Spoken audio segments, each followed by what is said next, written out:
Okay, welcome back to the second part of the opening session.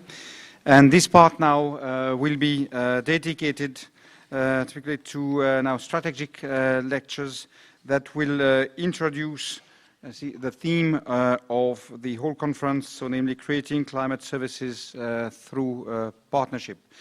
So we'll have 4 lectures. The idea is probably that each lecture should be delivered in about 25 minutes so that we can have a few minutes for questions after the lecture from the floor. And depending on where we stand, because we have to finish on time sharp, because there is a press conference just after this one. So if we have some remaining time, we'll ask the 4 speakers to come up here and probably answer more general questions, but this will depend on where we stand at the end of the 4 lectures. So the first talk will be delivered by Jerry Langoaza. So is the Deputy Secretary General of the World Meteorological Organization. And he will present to us, in fact, a very important development, current development, which is the development of the global framework for climate services. Jerry, you want to take the floor?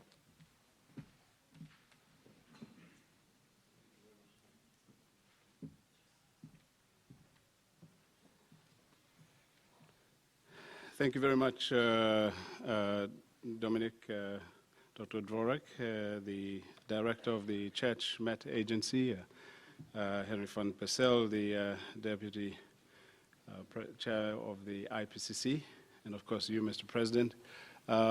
Distinguished ladies and gentlemen, it's a privilege certainly to be with you this morning. I'm going to try and run through as much as I can in the time allotted, given that, of course, this may be a challenge because, in a sense, we are talking about a couple of years of progress in implementation of the global framework for climate services, but also to present the challenges that still lie ahead in spite of the progress that we have made.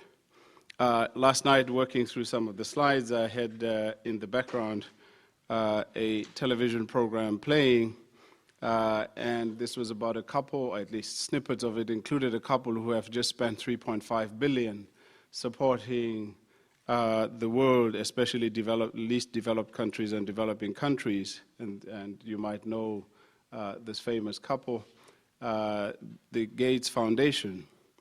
I just caught out of the corner of my eye this quote. It's ingenuity that will make a difference between a bright future or a bleak one.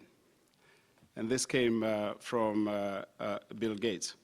So what I would like to do is run through, how do I advance my slides? Sorry, we didn't get time for the technology transfer. Wonderful. So I would like to run through the growing relevance of climate, and of course, this I will do very quickly because, in a sense, I will be talking about things that you already know in this community. But just to mention that a few weeks ago, of course, there was the Climate Summit in New York, and in this Climate Summit, we released a greenhouse gas bulletin, as we would normally do, but we did this fairly early on. And just to say that some of what I will be talking about will largely be observed changes in the Earth atmosphere system, whereas I think later on the Vice Chair of the IPCC will talk about the IPCC report, which does include a lot of models, etc. So greenhouse gas concentrations, in broad terms, this bulletin that we have just issued showed that between 1990 and 2013, there was a 34% increase in radiative forcing. Because of the long-lived greenhouse gases such as carbon dioxide, methane, and nitrous oxide. And in 2013, in this bulletin, we indicate that, in fact, carbon dioxide in the atmosphere was 142% of the pre-industrial era 1750, and of methane and nitrous oxide, 253% and 121% respectively. These, of course, are observed values taken from the Global Atmosphere Watch network, which has showed that carbon dioxide levels have increased more between 2012 and 2013 than during any other year since 1984. So preliminary data indicate that this was probably related to the reduced carbon dioxide uptake by the Earth's biosphere, in addition to the steadily increasing carbon dioxide emissions. And of course, in April, which is the headline in this slide, monthly concentrations of carbon dioxide, especially in the northern hemisphere, exceeded the sort of psychological, if you might call it, 400 parts per million, which, when you take into consideration in the context of the IPCC's assessments, is clearly an important threshold, so to speak. The state of the global climate in 2013, of course, you know the WMO publishes every year a statement. We publish an annual statement on the state of the global climate. Again, these are observed values. And you will note that the year 2013 was certainly amongst the top warmest since modern records began in 1850. And it tied in with 2007 as the 6th warmest year, with a global land and ocean surface temperature of about 0.50 degrees, above the 1961 to 1990 average. It was 0.03 degrees higher than the most recent decade, 2001 to 2010, the average thereof. So 13 of the 14 warmest years on record have all occurred in the 21st century. And the warmest years on records are 2010 and 2005, with global temperatures above 0.55 degrees, above the long-term average. And of course, these were followed by 1998 with a temperature anomaly of plus 0.52 degrees C. Of course, we know the impact of El Nino, and that's the significance of the 1998 figure, but also the La Nina effect, which tends to have a cooling effect on the natural variability in our climate.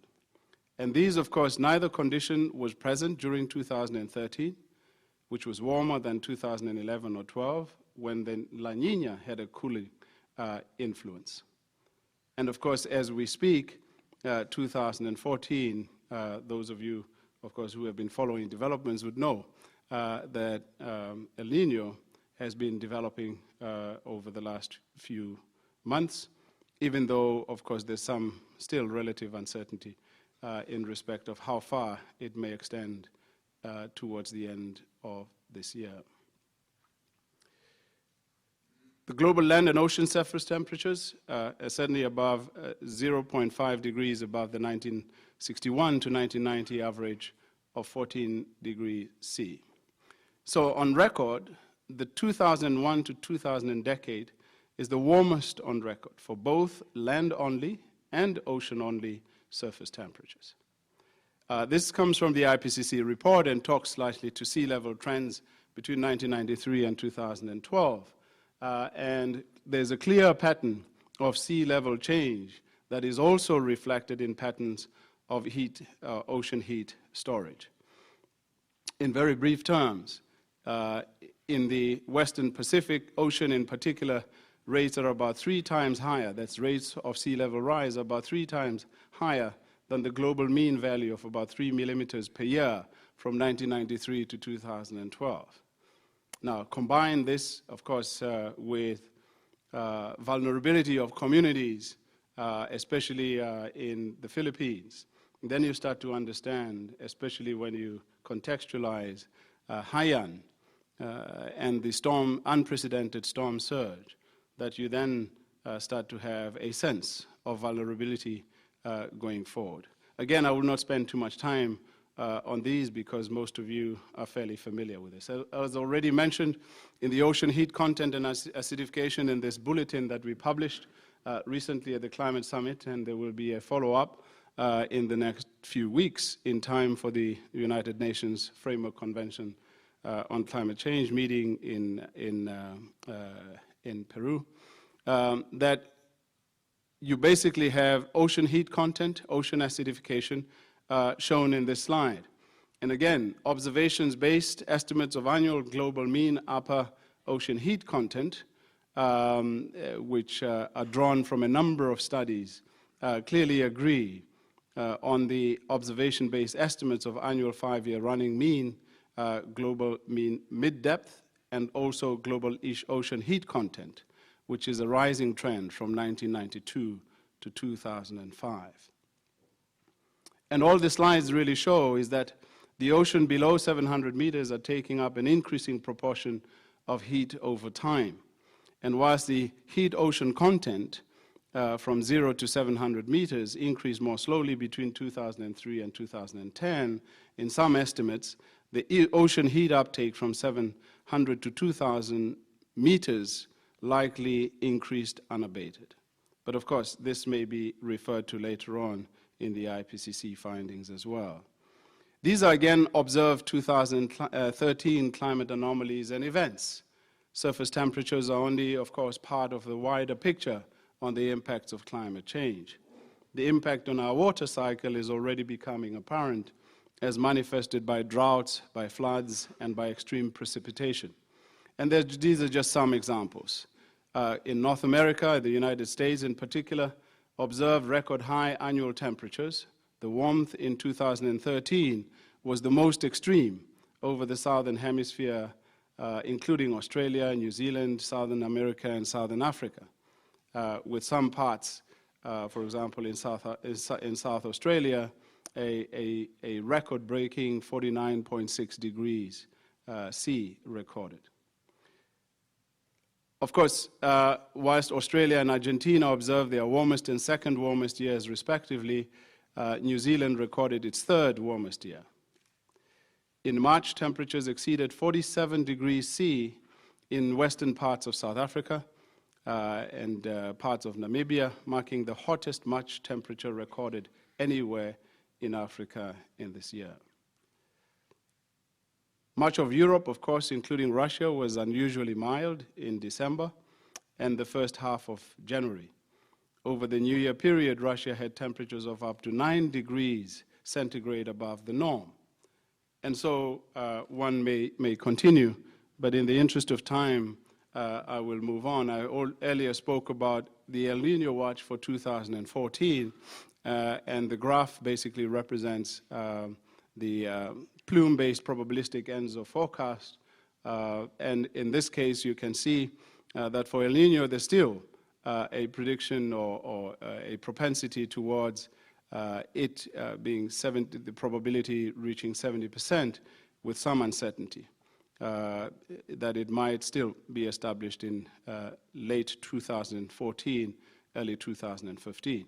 And this is, of course, significant because for us, the El Niño marks changes in cycles associated with changes in the risks for diseases transmitted by vectors such as mosquitoes, malaria and dengue, and arboviruses, but also fish poisoning and cholera and so forth. Actually, as we speak, there's a mosquito outbreak in Jamaica, and therefore chikungunya fever has become an endemic problem. Here again, observed impacts attributed to climate change. This again comes from the IPCC, so sorry, Henry, if I'm taking away your thunder this morning. But these are just attempts at both showing a range of geographical skills, but also observed impact and confidence in attribution that we are gaining. Just yesterday I was reading on the flight coming out, a group that is trying to work on attributions and includes the International Federation Red Cross Climate Center and some other research centers trying to accelerate the work on attribution of extremes to a day-to-day basis. Deaths and economic losses, again, this graph you're familiar with if you're in the climate space, which points to largely most economic losses being in the developed part of the world and most losses of life being in developing parts of the world. And so, to some extent, the need to try and bridge the gap through services, amongst others. I will accelerate my talk from this point on because I would like to spend later on some time on the global framework for climate services. This was really the context. The earlier slides were really the context for why it is that we need climate services and other types of services in contemporary times, more than ever before. I think most economic sectors will certainly be affected by temperature increase and climate change, and therefore information products and services based on credible climate predictions are key to supporting decisions both now and into the future. Well, we are in an interesting space in the meteorological community. Weather to climate, a seamless framework. Dare I say, actually paraphrase that and say, if we are able to crack the seamless prediction question, then certainly the seamless services question becomes an even more realistic in the future. So in the past 3 decades, we have made advances in understanding the climate system, which is, of course, enabled by improved computing and telecommunications capabilities. But these forecasts and predictions provided in a seamless manner, especially where we have some critical gaps, and some of those critical gaps, as you might know, is in the sub-seasonal to seasonal scale, elements where a number of decisions are being made, including energy planning, hydropower, reservoir control, and so forth. Of course, this slide is slightly old, it's from 2011. But you would know that also in polar prediction, there are attempts now underway, and the WMO is pleased to have established 2 offices, one on the seamless prediction, seasonal to sub-seasonal, which is hosted in Korea, and the other on polar predictions, which is hosted in Germany.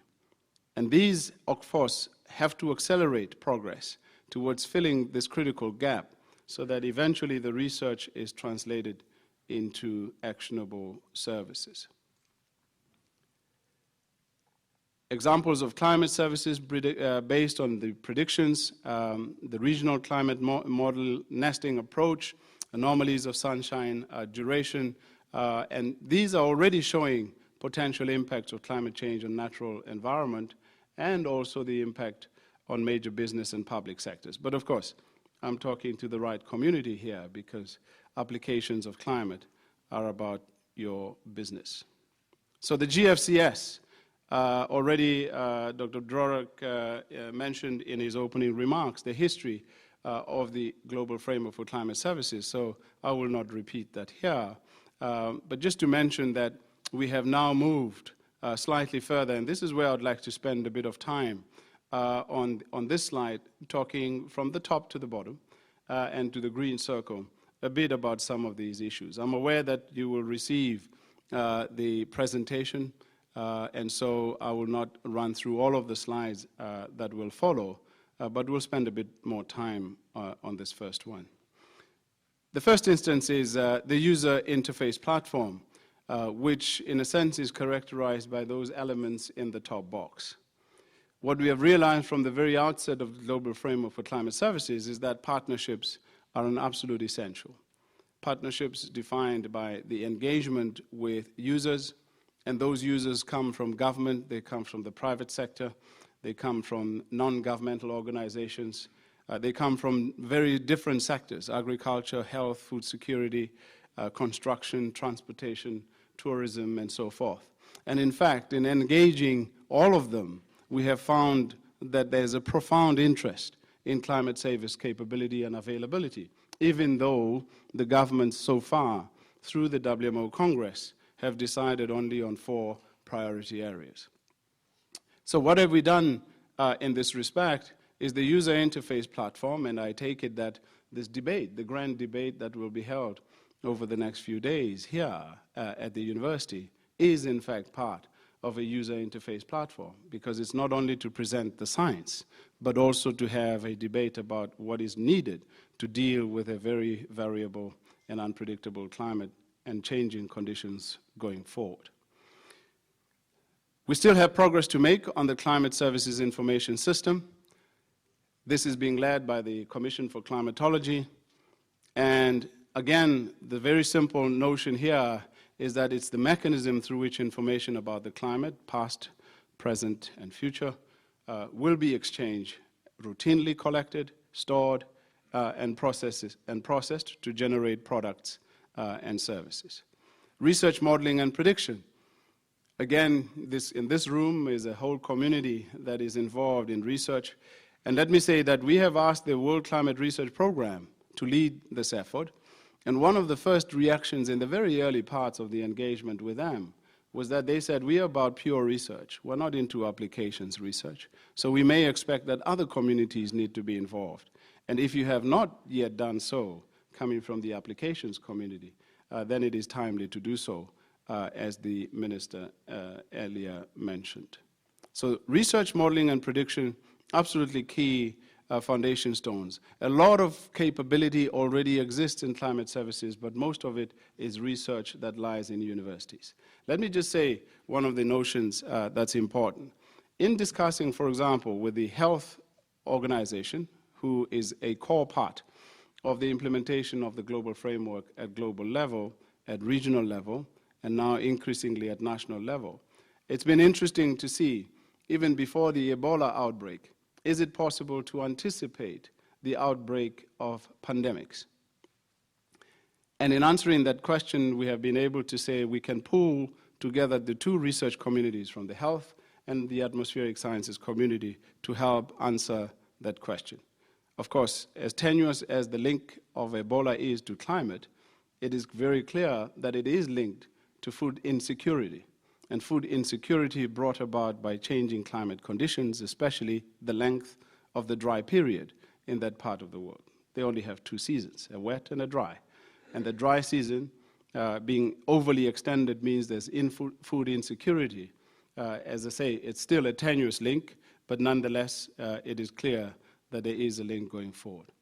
Observations and monitoring, of course, WMO provides a good platform, and we are now in a good space with the development of the World Information System, WMO Information System, the WIS, and also the WMO Integrated Global Observing System, WIGOS, which enables not only the Met services to have data, but also for those who have other kinds of data at national level to be able to share it freely and over a common platform.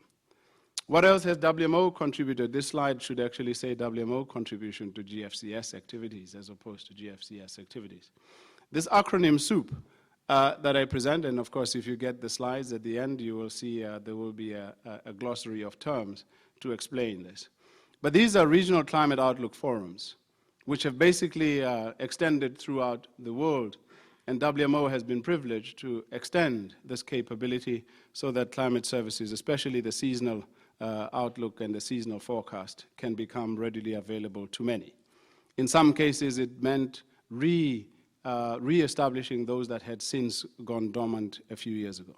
You could replicate this slide by looking at data rescue initiatives. Again, there are a few initiatives in Africa and the Mediterranean, in other parts of Europe and in Southeast Asia, where we have accelerated efforts to rescue data. There are others that you can also use in this respect in terms of the type of projects that have been established in different parts. And let me say that I'm very happy to report progress here, that in fact, Mr. Chairman, a lot of activities have happened in implementing the Global Framework for Climate Services, not only in those countries, in developing countries, where it was agreed that these would be priority focus areas for implementation of the framework in the first 10 years, but in fact, progress has significantly been made in the number of countries. And in this respect, I just mentioned a few in this slide, but in Africa, national frameworks for climate services have been established in a number of countries. In Europe, of course, some of the early responders, and the latest one being Switzerland, by linking it to the National Adaptation Plan. But Germany was amongst the first movers in adopting this, and of course the UK was there when there was the launch of the National Framework for Climate Services capability, and so forth. In South Asia, Southwest Pacific, programs have been launched at a regional level, but I was pleasantly surprised when at the SIDS meeting we managed to visit the National Met Service in Samoa, and they have implemented the Framework for Climate Services linking with national priority policy areas of health and disaster risk reduction. In Latin America and the Caribbean, a number of activities have taken place, including establishment of national frameworks for climate services in Belize and so forth. And of course, there are other initiatives that are not mentioned in the slide, but I think that it is important to realize that, in fact, we have gone global, truly global, with a global framework for climate services. As I mentioned earlier, in the 2 minutes or so that I have remaining, in order to respect the President's dictates, the stakeholder engagement, this is the first kind of document which will help advance in the next few months into an electronic form that is much more dynamic, including projections, is the WHO Atlas of Health and Climate. This is the first attempt to be produced by both organizations in support of the Global Framework for Climate Services, and we have jointly established a project office which is based in the WMO to help advance the health and climate linkage. You might also know that WHO hosted their first ever climate and health conference just a few weeks ago, and we were privileged to be part of that. User interface platforms are complex. There's, however, the need for the user community to be involved at both national, at regional, and global levels to ensure implementation of the framework is successful. And to that extent, I'm going to skip through a few slides and just talk about this project, which is funded by Norway, which looks at Tanzania and Malawi, and has allowed us to put into practice what you would be able to do if you were working at all other levels throughout the world, especially at national level. And here, partnerships have become absolutely crucial, both at national level and also at regional level to ensure success of this. Of course, in some cases, it has meant national meteorological and hydrological services are not the natural focal point, because in some countries, climate change is the key driver for the policy alignment behind that. And so some capability or coordination is given to other services, like in Tanzania, it's given to the Disaster Relief Committee. However, that said, climate science and climate services will become a crucial and key input. I just mentioned here in this slide a number of partners on the right which make these projects possible and key participants. So in conclusion then, there's some key challenges, yes, insufficient interactions, ready-to-use climate information, downscaling, strengthening seamless suite of climate predictions, attribution of extremes, and probabilistic information and scenarios. However, that said, no single country can achieve what is required, and no single region can achieve what is required. No single institution can achieve what is required. So what is needed is partnerships. Partnerships at both national, at regional, and at global level that involve all players, and therefore, for the success of our implementation of the Global Framework for Climate Services, I also trust, Mr. President, that this community, both at national level and as a collective, will have a huge and significant impact on the fast accelerating developments in climate services. You will hear this later on, so last week, it was just to make a point that last week we had a meeting in Geneva involving all partners in accelerating implementation. And some interesting figures were bandied around, including up to about 800 million that would potentially be spent, or at least a part of which will be spent on global framework for climate services by various partners. But you might probably hear this more from the European Commission later on, so again, I will not steal your thunder, sir. But thank you very much for the opportunity, Mr. President, to address this very important issue and to encourage this community to be actively involved in the global framework for climate services, but also to acknowledge your active involvement already in various aspects. Merci beaucoup. Thank you very much.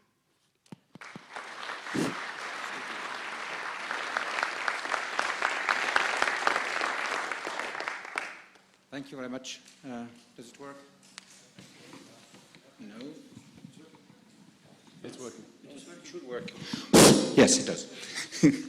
So thank you very much, Jerry, for the presentation and showing us at least that, well, climate services start existing, which is quite important for the future.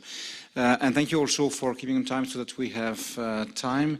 If some of you would like to ask a few questions following this talk, so the floor is open to you. Anybody in the room? Yes, here for Robert. Probably if you want to ask questions so that everyone can hear the question, it's better if you would stand up and go to the microphone in the middle in here. If not, I can ensure people at the back just have no idea what question has been asked. Just a quick question. Do you see a role for the private sector in the partnerships as well? As I said at another conference, the Open Science Conference in Montreal recently, the private sector is already involved in and going back to the HMEI perspective, which is that none of this is possible without observations. None of this is possible without computing capability. And most of that capability is not provided by Met Services exclusively. Now, if the question, however, is there an opportunity on the services side? And then I think indeed there is.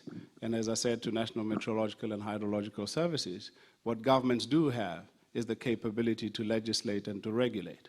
And that means defining the space for different players to play a role. And I think of course, the key challenge for the private sector is always the fact that in most countries in need at the moment, which are mostly developing countries and least developed countries, the tax base for providing efficient services is not there.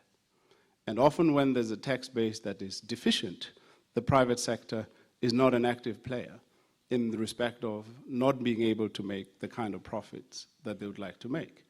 The discussion, of course, is in those countries where there is a huge tax base for that kind of capability to exist, then there's room to play. And I think the discussion that we need to have is how can the private sector play a role, a meaningful role and a helpful role, especially in those countries where there is a very low tax base.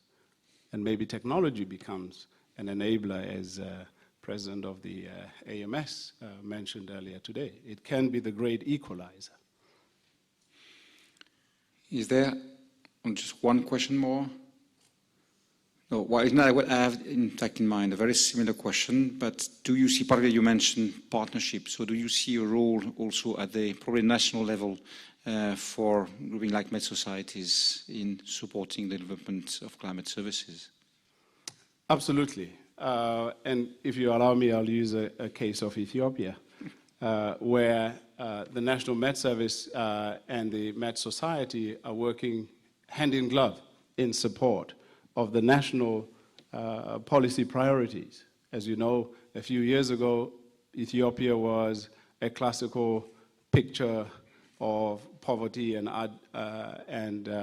adverse impacts of a changing climate. And they've deliberately decided to change that. And so initiatives like data rescue, which the National Met Society has played an active role in advocating for, and other policy interventions means that the National Met Society has a very active role to play. And so the AMS has a very active role to play, and the EMS has an active role to play. But all of this happens at global level because of very strong national support. The global framework for climate services is not successful unless it is implemented at national level. And that means all players become partners at national level, including the National Met Services. Thank you very much. I think we'll stop here this first part. Thank you very much, Jerry.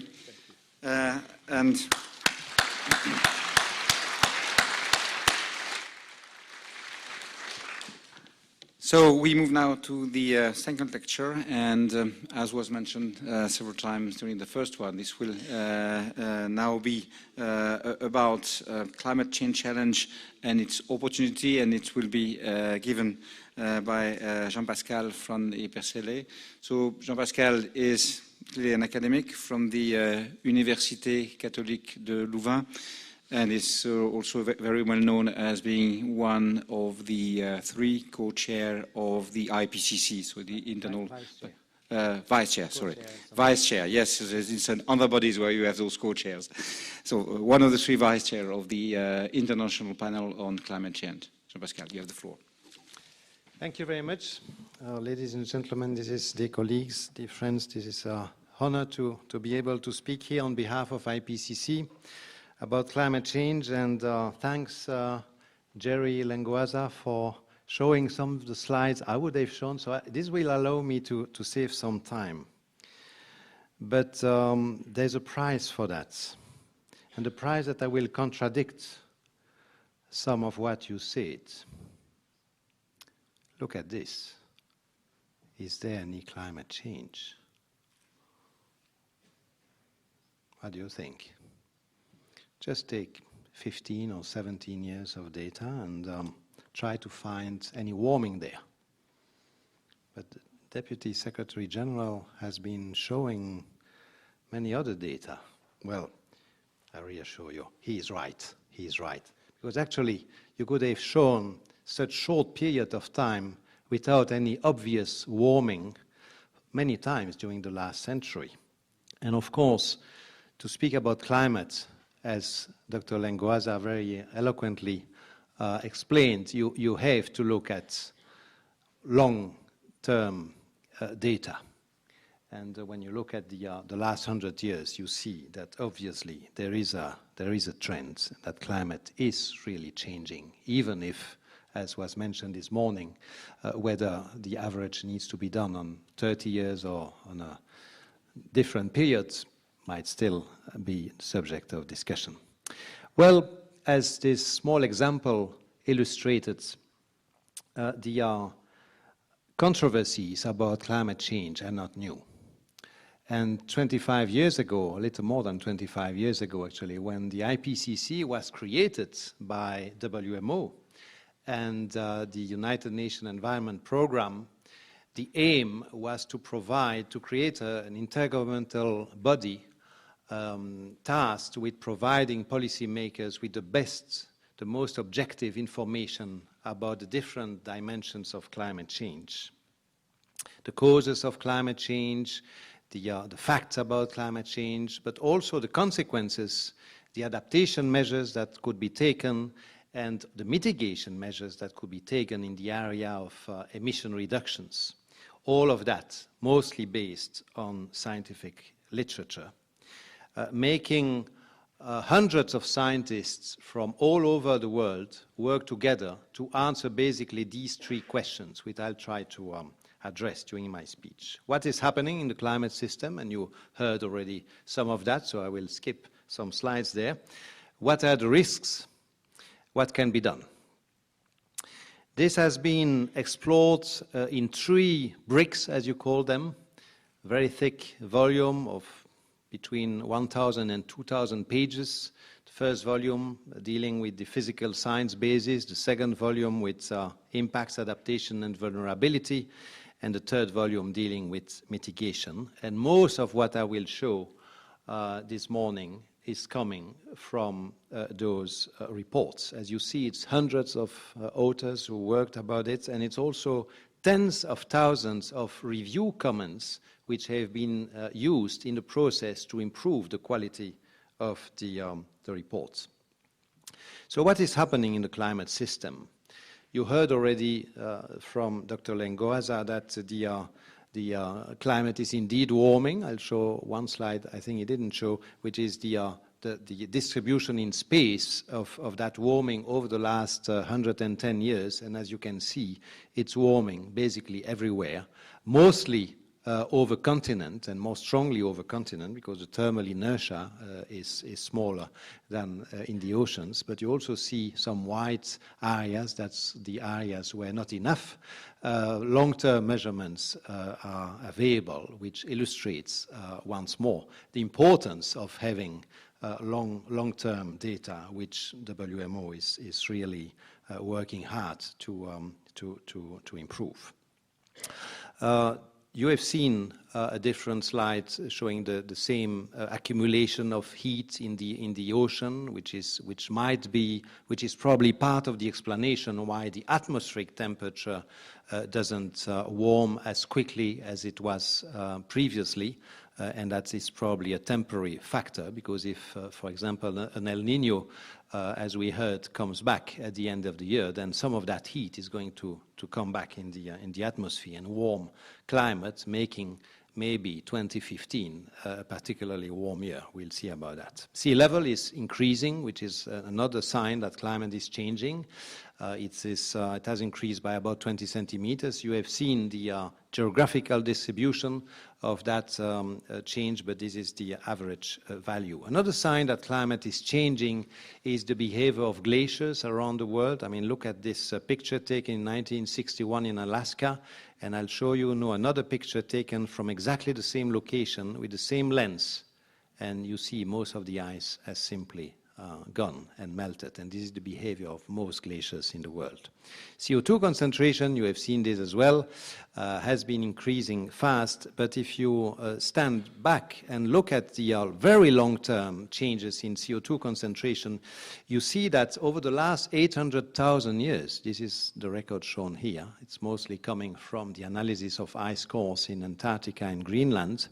For most of that period, the fluctuations in concentrations have been between 280 ppm parts per million and approximately 180 ppm and approximately 280 ppm, while we are at 400 basically now, totally out of this natural range of variation. So why is that happening? Well, mostly, even if I won't discuss the details of this here, because human activities have disturbed the delicate balance that had been in place for the last 10,000 years at least, between the incoming fluxes, the fluxes sent by the surface, either vegetation and soils or the oceans, to the atmosphere, and the fluxes from the atmosphere to vegetation, soils, and the oceans.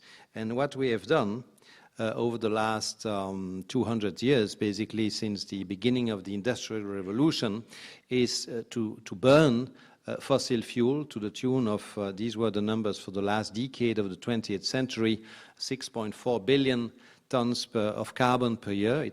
Unfortunately, it's more now, plus 1.6 by deforestation, and about half of that is staying in the atmosphere, the other half being absorbed by the natural system, but it's the half that's not absorbed, which thicken the layer of greenhouse gases in the atmosphere.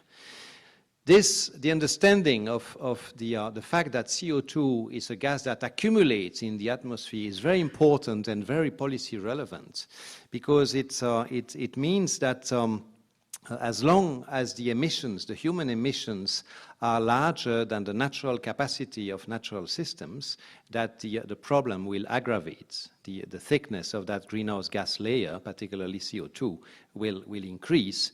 And this also means that historical emissions from developed countries mostly stay in the atmosphere for a long time and have an influence on climate long after they've been emitted. And this is important to understand some of the dynamics in the international climate negotiations.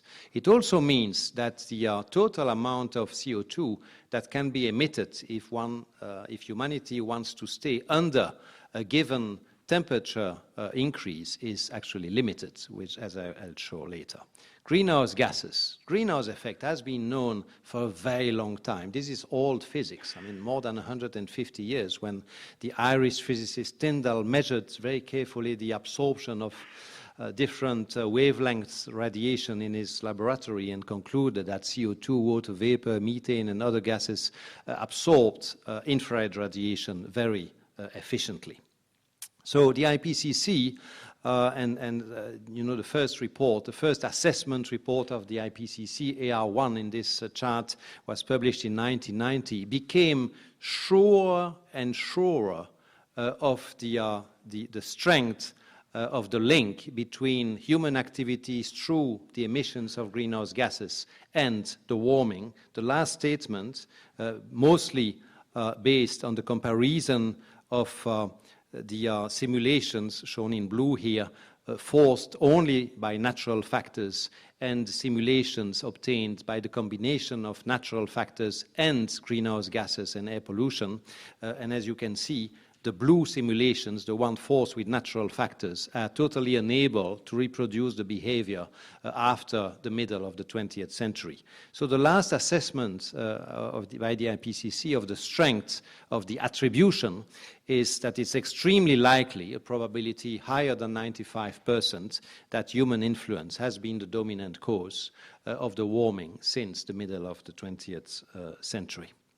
So the future is looked at by studying the effects of different concentration and emissions scenarios on the same climate model, the climate models which have been validated in the past. And these are the 4 scenarios used in the last IPCC report. The 3 bottom scenarios are stabilization scenarios at different levels of concentrations. You have the ppm for the CO2 concentration on the vertical scale. And the top scenario, which in our jargon is called the RCP 8.5, not a very user-friendly name, but is actually the business as usual scenario, which is not very far, up to now at least, from the scenario we are on. So feeding those scenarios to a climate model for the next 100 years at least delivers these projections.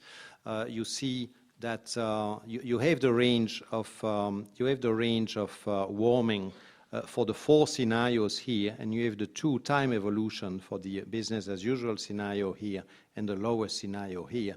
And you see that the lowest scenario, whose name is RCP 2.6, sorry for the non-user friendliness of those names, is actually the only one which maintains with some reasonable level of probability the global temperature increase below the 2-degree warming above pre-industrial, which is now the internationally agreed objective that humanity has. So looking at the distribution in space of the changes in temperature for those 2 extreme scenarios, on the left the lowest scenario, on the right the highest scenario, you see that the kind of words, at least if you look at the annual average temperature towards the end of the century, is quite different in the two situations, with again much stronger warming over the continents than over the oceans, and warming which in polar regions and in certain other regions as well would reach 7, 10, 9, 11 degrees above the temperature of the beginning of the century. So clearly a big change. But there is, as I will show later, there's a possibility to choose which scenario we want to be. Of course, those changes would also materialize in terms of changes in precipitation. The blue zones are wetter, the yellow, reddish zone are drier. In general, a warmer climate is a wetter climate, but that's only the average, because during seasons and also in certain locations, it might be different. It's wetter in general simply because there's more evaporation from the oceans in a warmer climate. I've shown you a few global maps. I just would like to highlight the fact that there is a regional atlas showing.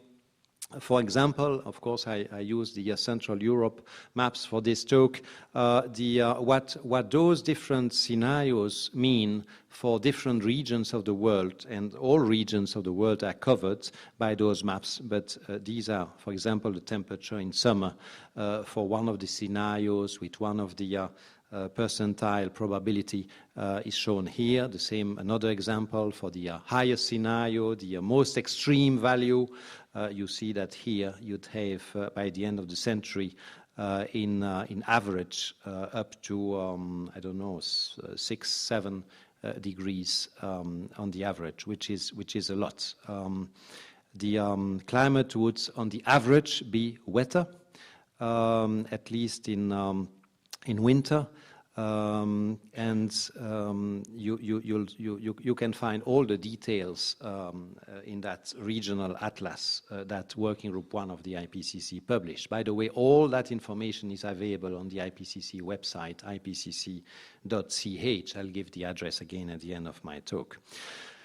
But it's not only the averages which are changing, it's also the extreme events. And as we heard from Mr. Dvorak this morning and Mr. Kallas this morning, extreme events are very important elements that raise the awareness of the public, of citizens, and also of policymakers to the importance of climate change.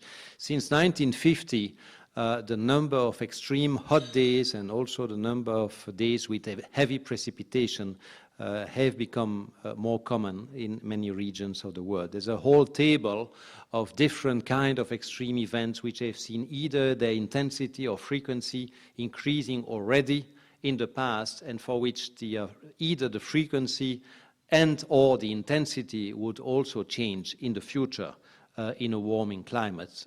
I don't have the time to look at the details here, but you'll also get those slides afterwards, so you'll be welcome to look at them in details. I highlighted some of the consequences and changes that were highlighted in the chapter, I believe it's chapter 23, on Europe in the Working Group 2 volume of the IPCC, and I think one of the speakers after me, Daniela Jacob, is actually one of the authors of that chapter. These are some of the quotations I extracted. In a warmer climate, one should see increases in winter wind speed extremes over Central and Northern Europe. Damages from storms might increase due to climate change. Climate change is expected to magnify regional difference and increase water stress over Central Europe. Regional simulations project an increase in the duration and intensity of droughts in Central Europe. This might be paradoxical to have at the same time on the average a wetter climate and an increase in the probability of drought, but there is no contradiction. The average, as you know, is hiding very large differences in time. From time to time. Some pests could also affect agriculture more because the pests usually like a warmer climate. River flooding could increase, and Prague in 2013 has experienced heavy floods, as the Czech citizens present in the room very well know. And I think it's more than 7,000 people who had to be evacuated from Prague. And this was only about 10 years after the previous big flood affecting the Czech Republic. So the probability, unfortunately, of that kind of events in a warming climate is due to increase. Livestock production could also be adversely affected by heat, with production failures in Central Europe, an increase risk of production failure in Central Europe, and the diffusion of bark beetle could also affect forests in Central Europe. Now, there is good news still, that the wine quality, that's also in chapter, the wine quality could benefit from climate change. So at least there's some good news. Sea level, which is not an immediate concern for the Czech Republic, but this is a European meeting, so we should not focus only on Central Europe. Sea level is projected to increase as well, approximately from 30 centimeters to 1 meter more by the end of the century, again, depending on the scenarios, which is a big factor. Some of what I said is, of course, related to risks. So I won't show a long list of the possible consequences. I'll show a few slides, but I will skip on them. Some of them have been, some of those subjects having been evoked by Jerry Lengoaza before. What I prefer to show you maybe is this picture. Might look a bit strange. Why do I show this? I mean, how the Earth looked 20,000 years ago, if you remove the clouds. Because this was at the time, at the peak of the last ice age. North America, and we have the president of the American Meteorological Society with us as well. North America and the northern part of Europe and Russia was covered by a thick ice sheet of the order of 3 kilometers. 3 kilometers thick. Can you imagine that? To have 3,000 meters of ice on top of those regions. Well, there was so much ice then that the sea level was 120 meters lower than today. The difference in temperature between this planet and this one is just 4 to 5 degrees. Just 4 to 5 degrees in average. And we're now talking about gaining, maybe in the business as usual scenario at least, about the same amounts, which, by the way, took 3,000 years to be gained 10,000 years ago. And this would probably be a very big change, as big in another manner, of course, but as big as the changes between the planet 20,000 years ago and the planet today. While for the last 10,000 years, we have had a climate which, looking at the average temperature, was stable, plus or minus 1 degree, let's round things. And this is the very stable period during which agriculture and civilizations, most civilizations developed during that period. So maybe that should make us think a little bit about the potential consequences in many areas of such a big warming in less than 100 years. Affecting, I mean, there are impacts visible today. You have seen this. I will skip some of those slides because I'd like to go to the some of the what can be done. Of course, much adaptation can be done, but one of the messages of the last IPCC report is that adaptation, which is starting to happen and which is very important, can only be done up to a point. And if there is no effort to prevent climate change from going above a certain level, then adaptation becomes extremely costly and difficult, and costly not only in terms of dollars or euros, but also in terms of human lives, ecosystems lost, health that is affected in many populations, etc. So let's look a little bit at the mitigation aspects. And this is a diagram that actually comes from Working Group 1 of the IPCC, but it's very related to the mitigation question. It's a diagram showing the almost linear relationship between the horizontal axis, which shows the cumulated CO2 emissions, and the vertical axis, which shows the increase in global temperature above the pre-industrial temperature, to make things simple. Actually, that relationship stays almost linear in the future. If you look whatever of the 4 scenarios I showed, and if you take into account the uncertainties, you still have something that is broadly linear, which means that if humanity wants to stay below a certain warming level, it has to limit the total quantity of carbon burned since the beginning of the industrial period. But we have emitted 550 gigatons of carbon already. If you only look at CO2, 2 degrees means no more than 1,000. But if you also remember that there are other gases than CO2, it's not 1,000 gigaton of carbon that we are allowed, quote unquote, to emit. It's only 800. So the space we have before meeting that 2-degree threshold is that 2-degree objective, I should say, is quite limited. Also, actually, especially when you know we emit approximately 10 gigaton per year. I let you do the math yourself. The number of years before we have to get to zero is actually quite limited. Actually, this diagram shows the emission scenarios which are associated with this lowest scenario, the RCP 2.6, which is the only one which allows humanity to stay below the warming, the 2-degree ultimate warming.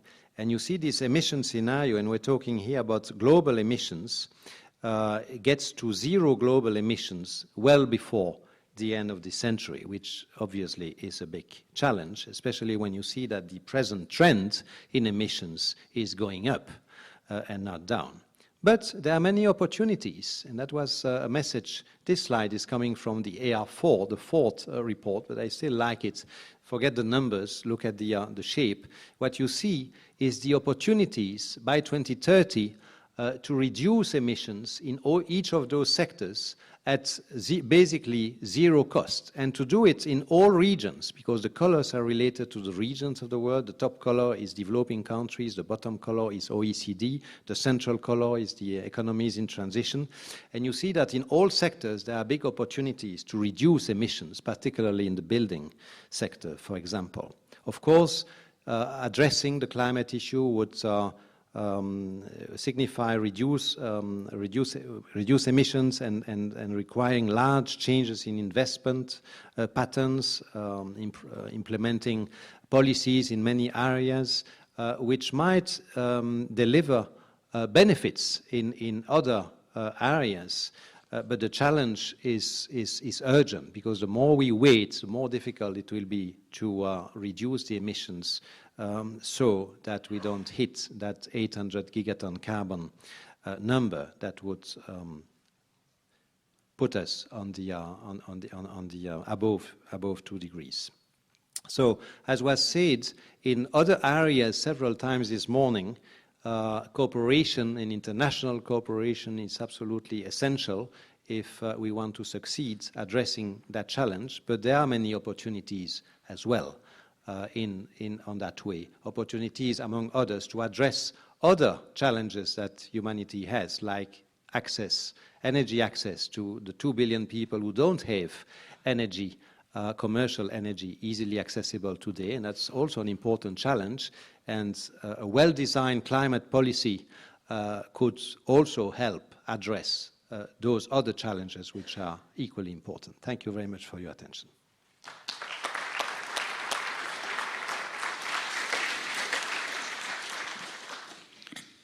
Thank you very much, Pascal. And so clearly we have time for a few questions for the floor. I'm sure that following those striking examples, might be some questions arising. The floor is yours. Yes, please. Microphone just here. Thanks for your nice presentation. I work for a regional environmental agency, so I often take contact with people. And what we noticed is that it is quite easy to explain people that climate is changing, but what people ask us is what to do to change. What we should avoid, I think, is the so-called Titanic syndrome. So we have to avoid to transmit the idea that is it not possible to change. And I would like to receive from you some suggestions on how to say people what to do and how to change. And even because you mentioned in one of your slides the changing lifestyle, I think that this might be an important button to push to change emissions. Thank you. Should I take one question at a time, or do you want to collect questions? No, just... yeah, okay. Yes, indeed. I mean, I had to skip on those slides because of time pressure, but there are many opportunities to address the question. I mean, some are, and there are different levels. I mean, of course, each citizen can pay attention to his or her carbon footprint in one's everyday life, but that will not... that will contribute to a solution, but it will not solve the problem if the socio-economic framework is not helping, because citizens don't decide on norms, for example, and standards on how cars are produced or other equipment, but they can do a lot. And certainly one area where a lot can be done is the area of buildings, as shown here. I mean, this is the area where the potential is the largest to reduce emissions at basically zero cost. Because if you have very efficient buildings that you don't need to heat so much in cold countries and you don't have to cool so much in warm countries, then you save energy and ultimately you save money. I mean, not enough people know that in Europe we spent about 400 or 500, I don't know the exact number, billion euros to import energy from outside Europe. I mean, that massive amount of money could maybe be used to do other things if the energy efficiency inside Europe was much larger. So this is certainly one area where there could be a convergence between the protection of climate and the immediate interest of people to reduce their energy bills. Of course, it requires investment, but it delivers after a few years. Another question? If not, just also a small one, but do you also believe, for example, that if we were more able to include, I would say, climate change in some way in the various criteria, indices, which we are using in our day-to-day life, or in the economic area, that would help probably realizing how we should work? Yes, that's a question which is often asked. I mean, would it help to have CO2 labels and that kind of things on products? And I mean, that's one way to go in the direction you suggest. And the literature suggests, assessed by Working Group 3 of IPCC, suggests that it is not the most efficient, not the most efficient, because it's very expensive to assign a particular CO2 amount on a product. What could indirectly achieve the same goal is if the price of putting CO2 in the atmosphere was not zero as it is today, but was some value, because then emissions, those who produce emissions would start to look at ways to reduce emissions, and the price of CO2 would then be reflected in the price of products. So that's one way to do indirectly what you suggest, but this is, of course, one of the big areas where international negotiations are needed, because to put a price on carbon deposited in the atmosphere, you need an international agreement. You cannot just do it in one country, obviously. Thank you very much. We'll now move to the next lecture.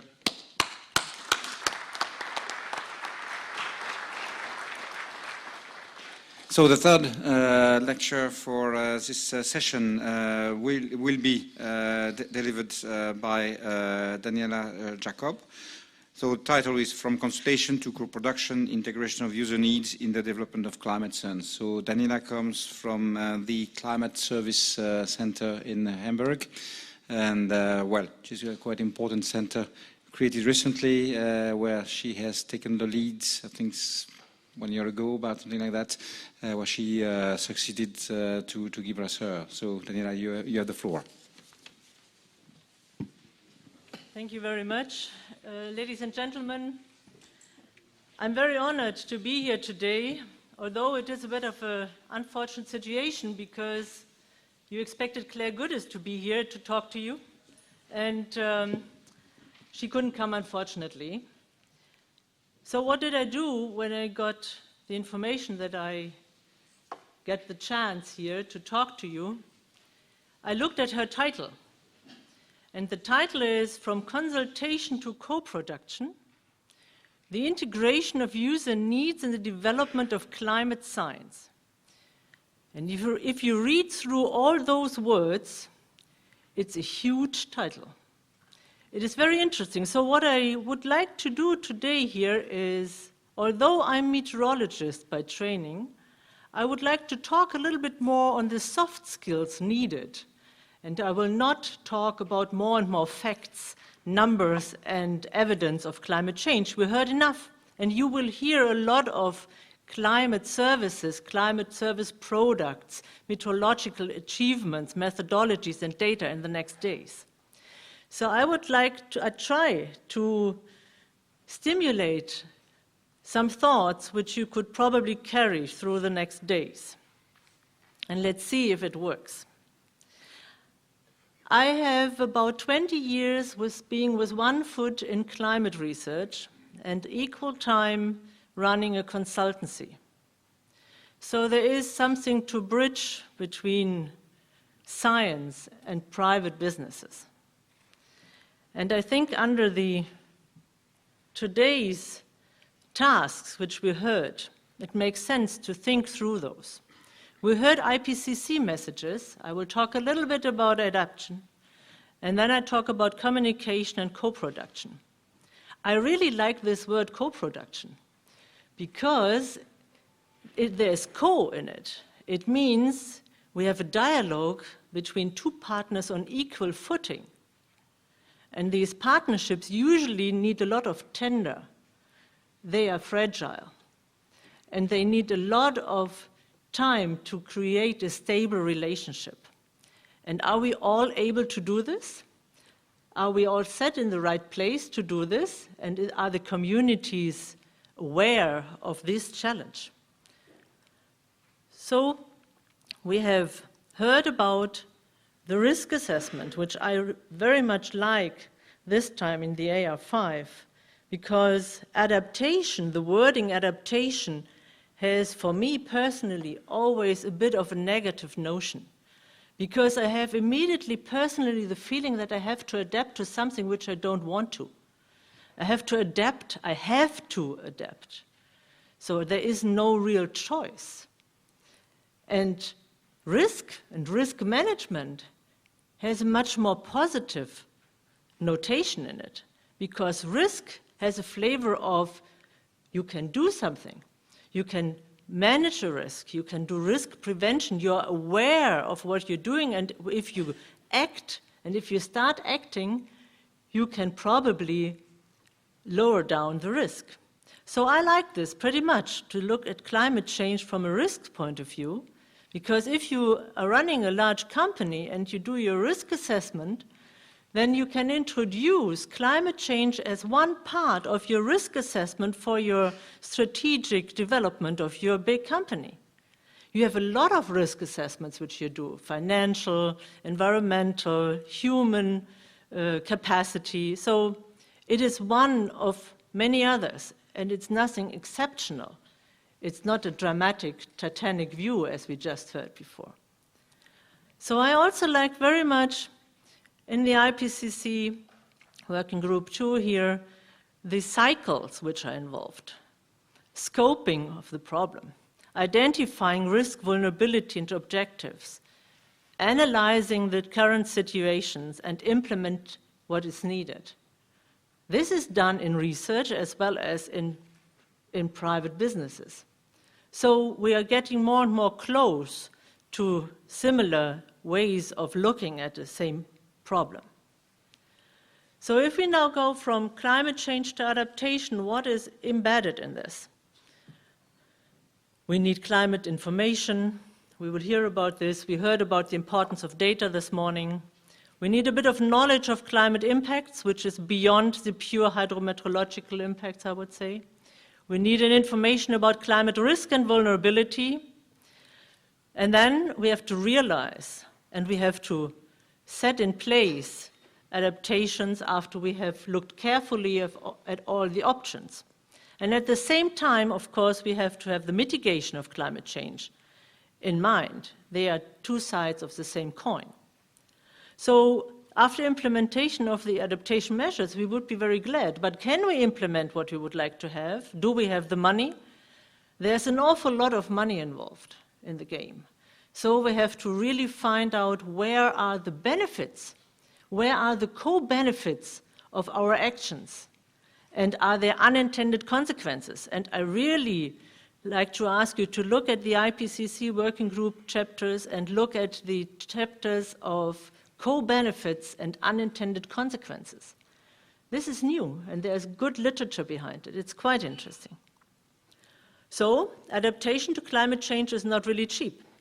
If you would like to make your company climate smart, or your city, if you want to rearrange your sewage system, you have to construct changes in the dike heights, then you have to be sure that what you're doing is something reasonable. So you need the best available information. But on the other hand, you will always face uncertainties. And if you're a spatial planner, this is nothing new for you. If you're a climate scientist, if you're a climate researcher, this is also nothing new for you. So how do we bring these two together? Because there is uncertainty on the financial market, it's uncertainty on the human partnership relations, and there's uncertainty in climate change. And for all of these things, we need a lot of communication, and we talk to each other. So communication is essential. So let's come back to the title, the integration of user needs in the development of climate science. I think we all agree that communication is essential. But do we have to integrate everything into the climate science? Are there other communities in place who might play a role or are better in communicating because they are trained communicators and not climate scientists? So how far should we go? What is needed and what is the role of the different communities? This is a bit of a sketch of building the bridge or closing the gap or whatever you have in all those titles of the challenges. And if you look into this, on the one side where the research is sitting, climate science is only one small group, having a major and important role, but it's only one of the communities being involved. And if you look at the practice side, you have a lot of experience by all the practitioners, the consultancies, the spatial planners, the governments, in running the region or the topic which they are responsible for. So the co-production challenges us to identify vulnerability, to jointly do vulnerability assessments, to look at resilience concepts from many, many points of views, not only from a climate change, it's not only resilient to climate change, and look at adaptation measures and methods. So, but where should we start if we do those co-production dialogue? Should we have the users already with us when we try to simulate or to observe or to analyze the climate system? Should we have the users in co-production when they work with us on changes in possible crop yield? What do we need? Which communities are involved? And who actually is the user? And what's his need or her needs? So there's a clear area for definition where we have to get our act together, I think, first.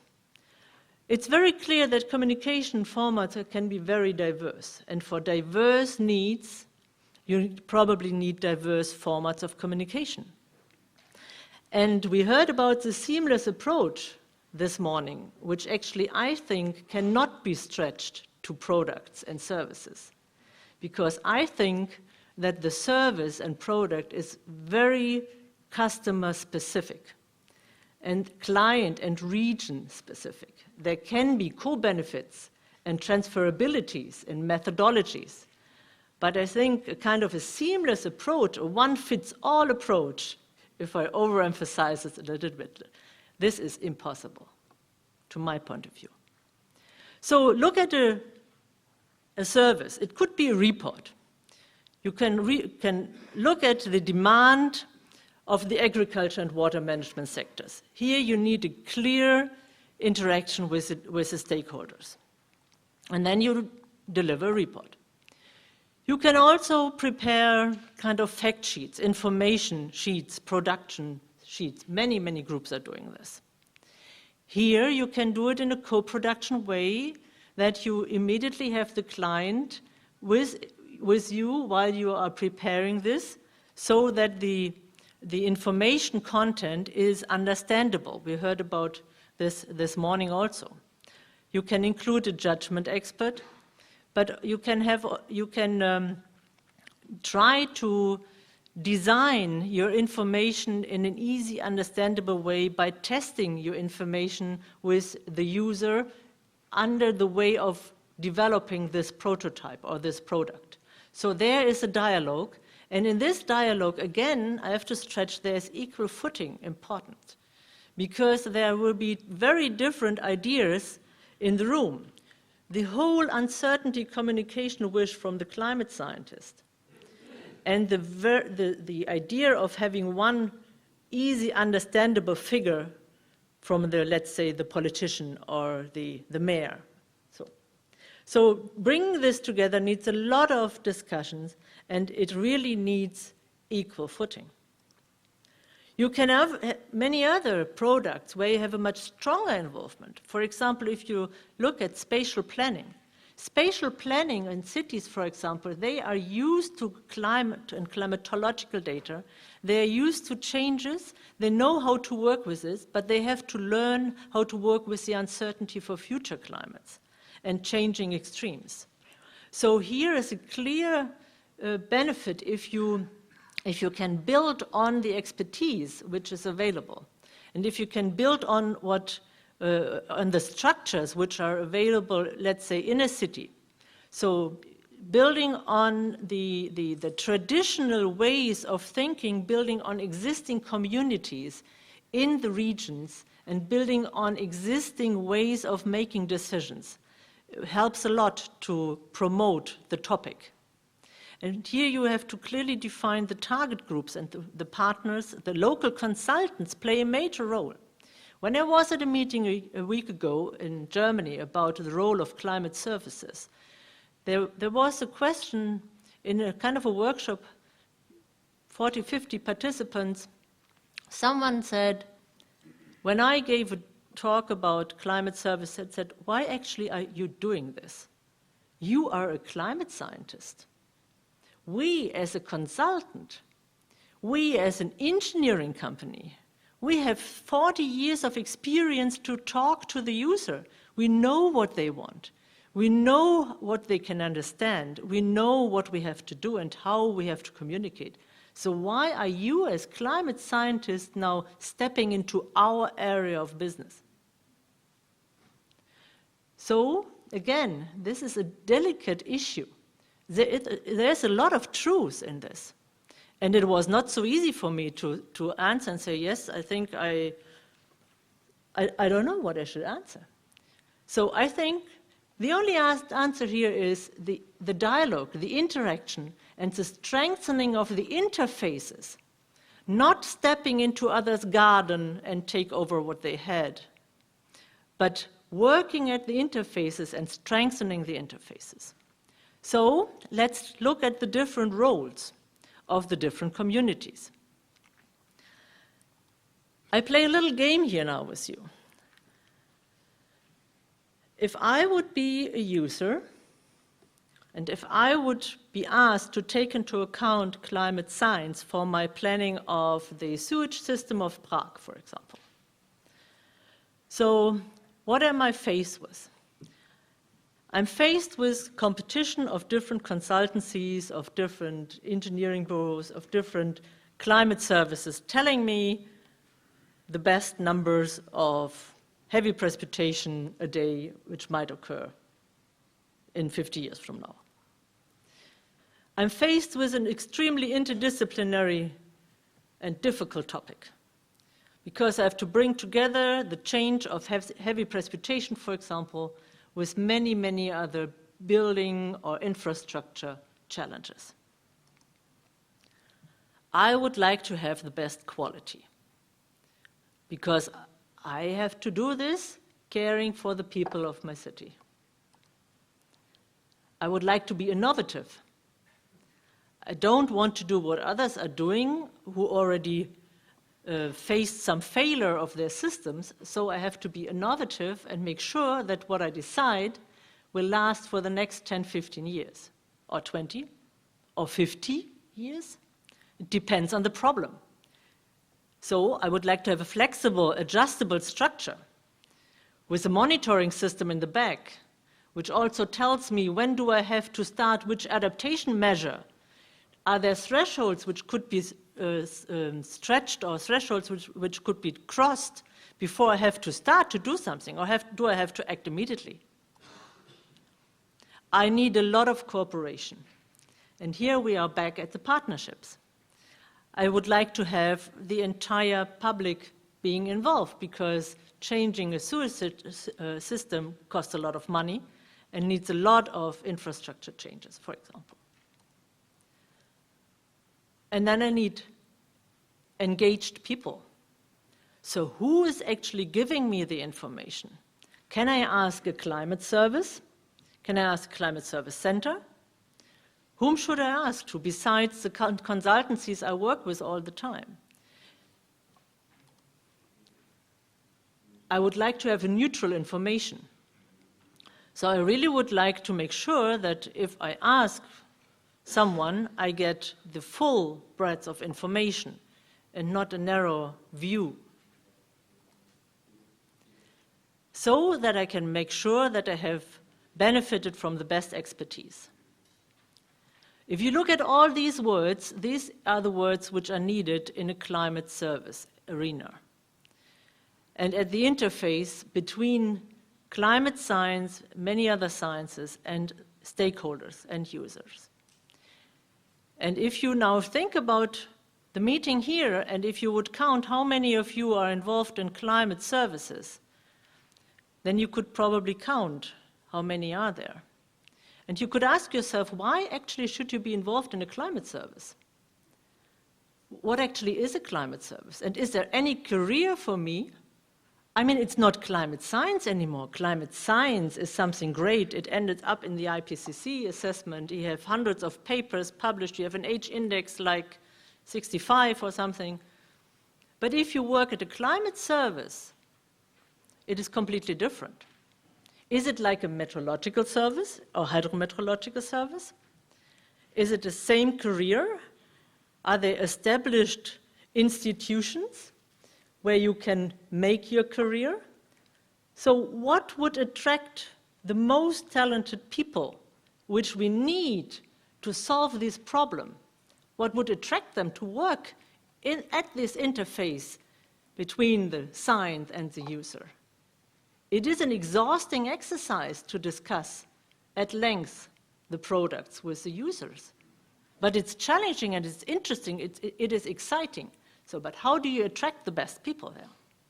I think that's something which probably goes to the sessions on day 4 and 5 on education, communication, and capacity building. So there are many, many different groups involved. And if you look at climate services, they play a major role in trying to develop the so-called translation layer, the interface between the disciplinary work and the disciplines. So if you go from climate modeling to adaptation policy, then you stretch from global climate Earth system modeling through impact research.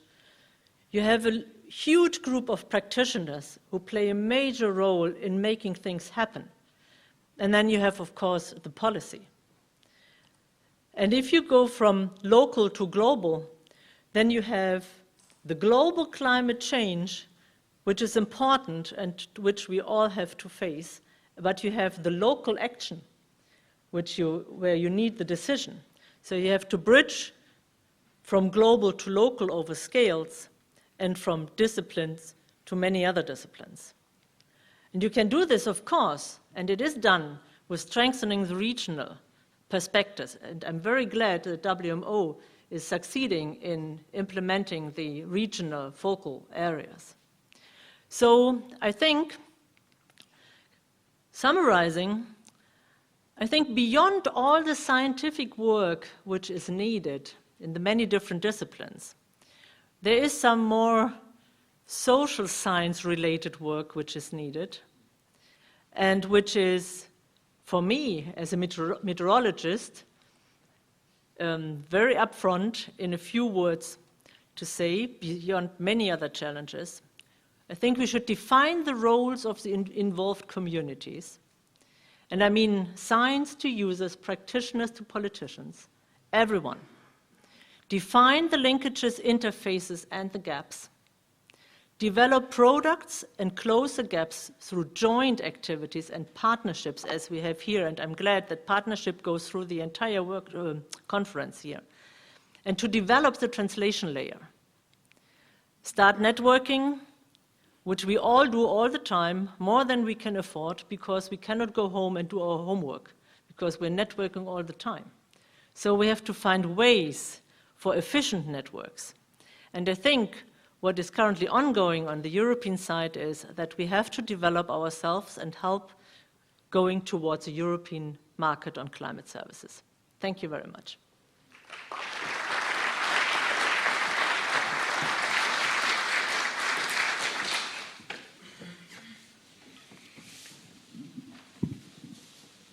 Thank you for, again, very thought-provoking lecture. Questions from the room?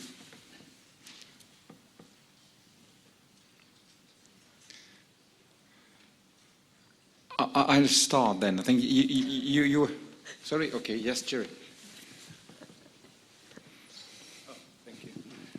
Thank you very much. I just have one.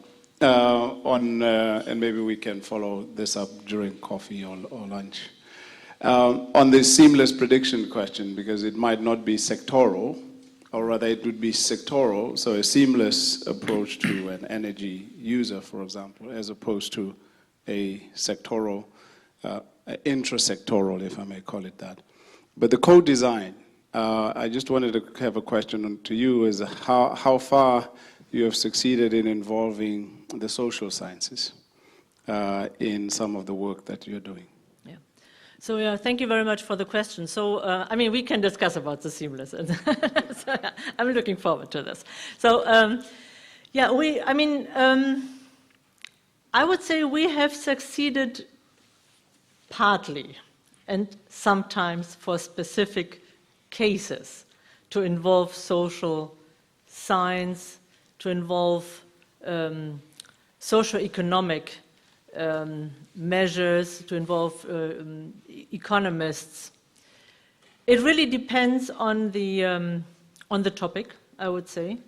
And there is, I think that in some of the topics, let's say, if you have a clear task, and you would like to develop a product or a service where the clear task is for the different disciplines as well for also in the socioeconomic disciplines, then we succeed. When it comes to the development of joint methodologies in how to, for example, integrate climate change information into business strategies, then the social science plays a very important role, and it works for individual cases, but the transferability, the methods for transferability, I think, need more research. So there we are not extremely successful. Other questions? So I'll come to mind. So clearly you have emphasized the need to have this sort of horizontal exchanges between the various communities. And probably one which will interest many persons in the room is that there is a clear need to have people from the research, the academic community, involved in this dialogue with the other communities. And one of the things which we hear quite often is, well, yes, but I'm a researcher, I'm assessed only on my number of publications, so this sort of work is simply not recognized. Do you have any ideas on how to address these sort of problems, which do exist? Yeah, these problems are very real. And I think we need a different value system here. I think you cannot, you have to value also the work of a researcher in the consultancy or in the dialogue. And this you cannot do through publication in Nature or Science or whatever journal you want to pick.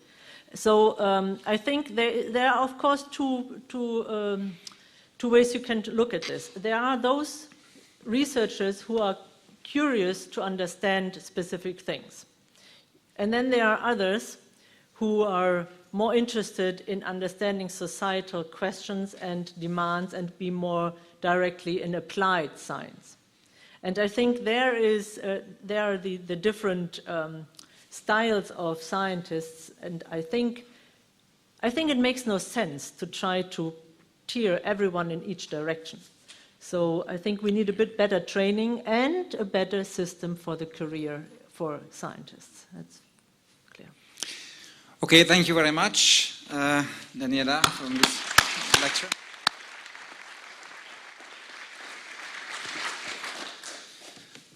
So we now move to our fourth lecture of the morning, and this one will be about, I would say, a new actor, I would say, in the European landscape. So clearly, Copernicus program, which maybe some of you still know with its former name, so-called GMES, which are the Global Monitoring for Environment and Security, which at least told what it is about. And clearly, part of this program will be to develop services, and one of them is about climate change, and I'm convinced that this is going to become an important actor on the climate change scene in Europe. So it's quite interesting to have a presentation about this. So it will be delivered by Ingo Juncker, who is working in the unit which is involved in developing those services in the European Commission. Ingo, you have the floor. Thank you, Dominic, for this kind introduction. I'm very glad that I have the opportunity here to complement the lectures we had before by speaking about our program. So it's not to be confused, by the way, with the Copernicus company, which was mentioned earlier this morning. So the Copernicus program, so what is it about? So it's the European Union's Earth observation and monitoring program. And here you can see a bit of a representation of its main objectives and goals. So it's one of the most important prominent goals is, of course, the environmental aspect. So it's supposed to monitor the subsystems of the Earth, the environment, and to improve the knowledge there. But as well, on the lower right corner, you see it's as well about helping to manage emergency and security-related situations. So these are the two main focus. But you see in the middle of the view graph there that, of course, climate change again is already present there in a quite prominent position. So this is for surely a very important objective and policy objective of this program here. So a bit about the program status. You may know that the European Union has a peculiar habit of planning its budgets in multi-annual frameworks. So the current framework runs from 2014 to 2020, so it has just started. And there has been indeed, as Dominique had pointed out, at the end of the previous period, there was something called GMES, the initial operation, which had a sort of precursor activities and, well, as the name says, initial operations of some of these services. So earlier this year, the European Parliament and the Council of the European Union have adopted the program, now renamed Copernicus, and provided it with a budget of a total of 4.3 billion euro. So the majority of this program is about so-called space components, which are indeed satellites, which are in the process of being launched and deployed, and about services. So for the services, there's a bit less than 900 million euro for the total period of these 7 years. So how is the Copernicus program supposed to work? So you see here, pictured in the upper left corner, one of the Copernicus-owned satellites, the so-called Sentinels. They are called Sentinels. And these satellites are going to provide Earth observations of various kinds. On the right upper part, you see what is called in the Copernicus program contributing missions. So these are Earth observation data from other scientific or operational satellites, which we can use, but we don't own those. So a third contribution is, of course, in some services quite important, even are the so-called in situ operations, in situ observations, which you see at the lower right corner. So all these operations are brought together by so-called Copernicus services in order to create value-added products. So the European Commission has not maybe the capacity and the best competence to do all these very specific activities by itself. So that's why we need, again, partners, which have been mentioned quite a lot this morning. So there are quite a number of them indeed. And so to start with the space components, there's the European Space Agency ESA and EUMETSAT, which have built and operate for us the Sentinel satellites. For all the services, there's a number of specific entities which we will entrust or have entrusted with the implementation of these specific parts of the program. So you may notice the European Environment Agency, ECMWF, is well known in this audience here as well, I guess.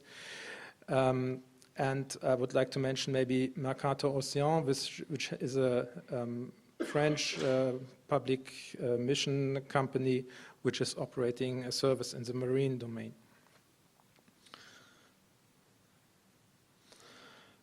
One important aspect for us is, of course, the policy for the data and information which is generated here.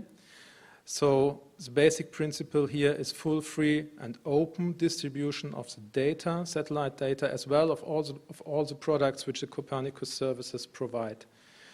Only limitation here is for the contributing missions, which I mentioned earlier, of course, the data policy of the respective missions apply. So here we clearly have the objective in line to maximize the development of downstream sectors, of other players, which are then from public or even private communities, private sectors, or from research community, to really maximize the exploitation and to maximize the benefit of this investment and to act as indeed as value multipliers for their respective domain. So this is a very important principle for the whole program. Just briefly to indicate a bit where we are here. So here, this is the space component. You see with the different color groups, you see the different missions. So Sentinel-1, which is a brownish one on the top, is a radar satellite helping mostly marine, land, and to some extent emergency applications. Then there is a satellite on optical observations. Sentinel-2, the bluish part. Sentinel-3 is as well optical satellites, a bit more geared towards maritime observations. Then there's Sentinel-4 and 5, which are indeed instruments which will go on with future meteorological missions. So Meteosat third generation and the polar platform. You may notice here as well that this is designed in a way that there is a continuous operation of this observation available. So it's really driven to or made to provide a good continuity over decades. Same is here for the services. So again here, our objective is here to provide something which is really continuous, which is available and produced in a consistent and reproducible manner over a long period of time to allow really observation periods which are relevant for the various scientific domains. I have said before that there are a couple of services which have been operational from the financial phase before.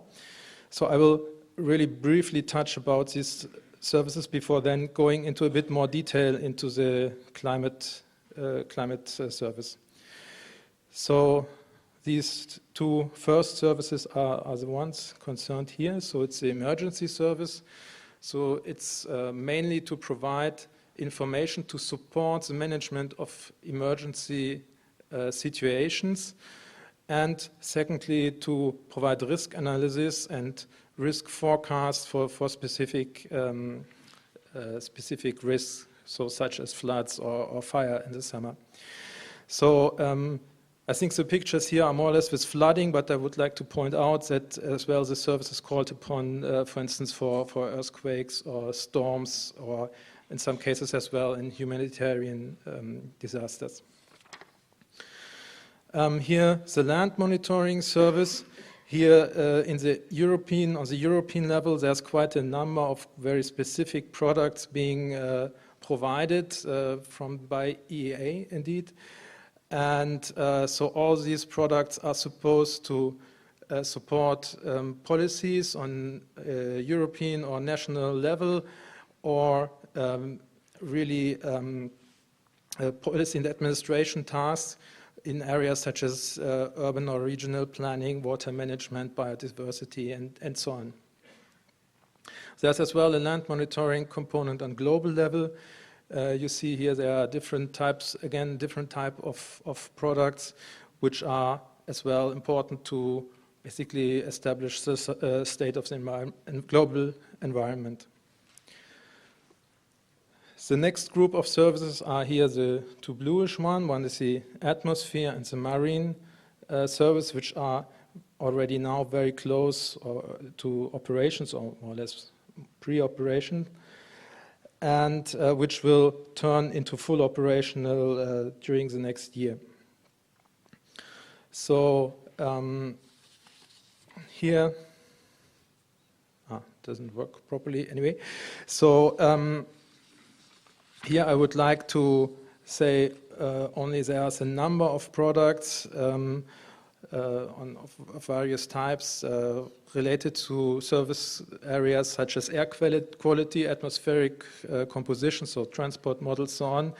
There are the reactive gases for climate forcing. There's ozone layer, ultraviolet radiation, and emission models and inventories and things like this, which are needed to model really all these elements, mainly for air quality and health type of applications.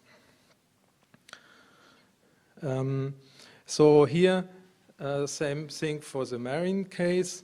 So again, we have a number of very important parameters here. So there's ice, there's sea level, there's various biochemical parameters. There are then currents, the temperature, salinity, and so on. And all these elements are really for a three-dimensional dynamic model of the sea. So this service has in particular a global component, and then a number of regional areas where you see there are specific areas of the sea, such as Mediterranean, Black Sea, Arctic Ocean, and others, are really modeled and analyzed in detail, taking into account the specifics of the respective region. So now the last two services here is the security service and then indeed the climate service, which are a bit less mature or not as advanced in their development. So here, for the security service, these are more or less applications in the area of border surveillance, marine surveillance, or support to external action, again, where it's often about crisis or conflict areas and the related analysis.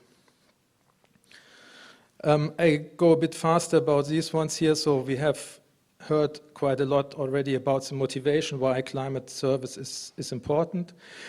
So as part of the program declaration I mentioned in the beginning, there's one area or one service which is asked for is indeed the climate change service, and it's supposed to support mitigation and adaptation policies by providing a number of essential climate variables, analysis, projections, indicators, and so on. So for climate as well, I briefly would like to say here that there's quite a number of EU legislation which makes in some way or another reference to climate. So it's a major area of policies are concerned, such as climate, agriculture, transport, regional development, health, and so on. And of course, there are a number of economic sectors related to this work as well. So here's a bit a representation of the regulation mission in a graphical way. So there are the observations, there's an analysis, and the forecasts, the databases, the set of ECVs, and all this at the end lead into supporting shall